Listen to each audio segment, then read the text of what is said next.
Hello everyone. Wisdom is not a state of being but always pertains to the action of your life.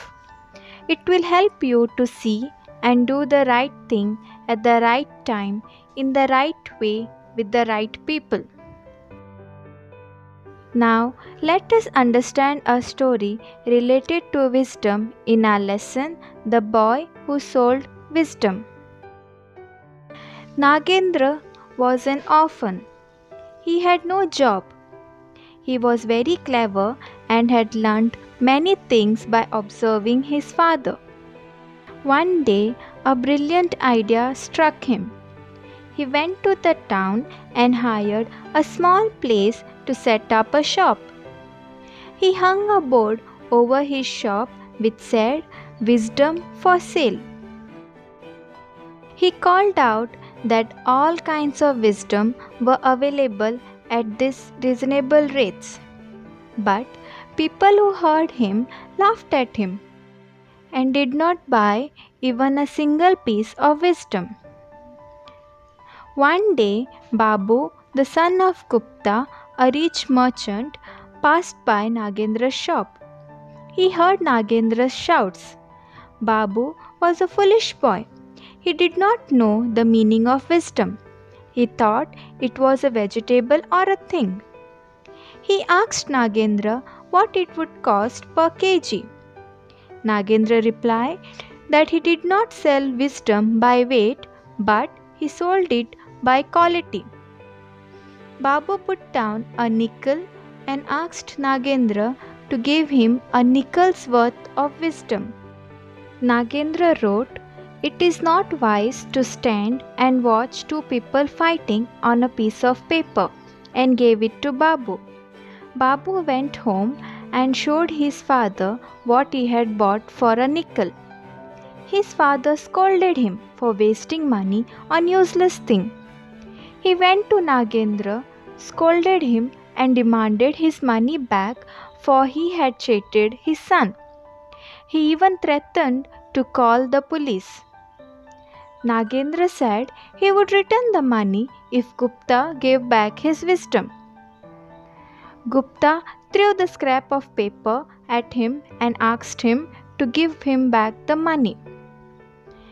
Nagendra said it was only a piece of paper and not the advice he had given to Babu.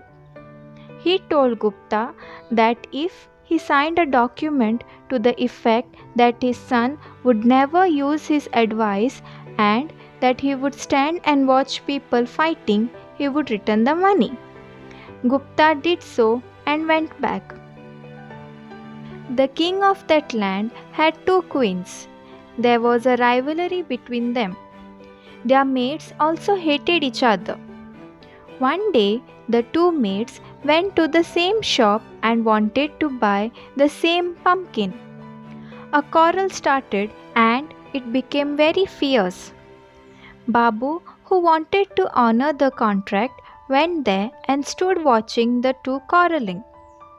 The two maids saw him and each of them asked him to be their witness.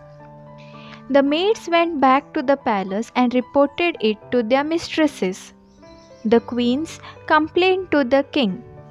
Each of them sent word to Babu that he was the witness on her side. They even threatened to get his head chopped off if he did not speak in their favor. Babu and his father were frightened. They went to Nagendra and asked for his wisdom. Nagendra took 500 rupees and advised Babu to pretend insanity. When the king sent for him, Babu went to the court. He behaved as if he was mad.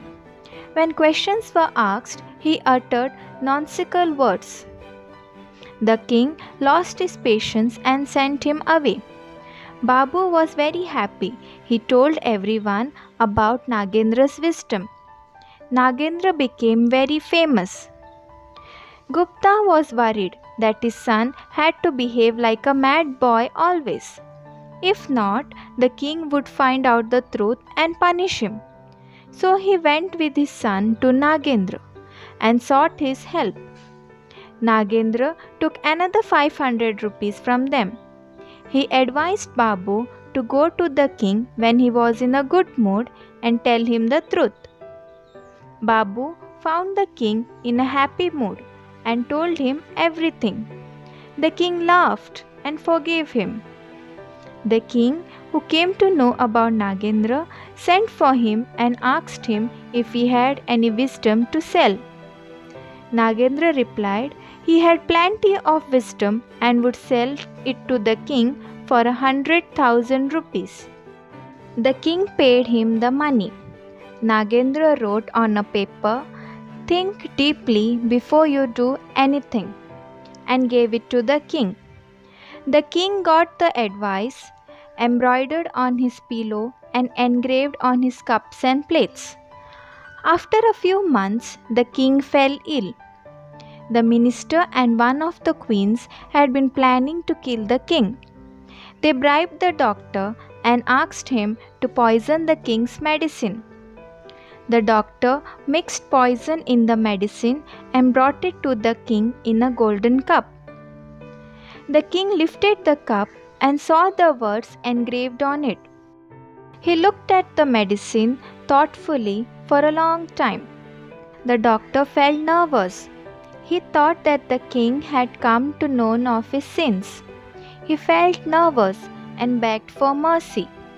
The king, who came to know about the whole situation, banished the doctor and awarded death sentence to the minister and his queen.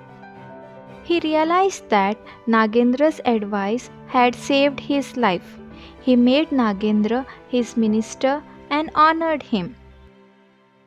So this was a short summary of the lesson, The Boy Who Sold Wisdom. True wisdom means respecting the simple things we do, for they can take us where we need to go. Thank you, students.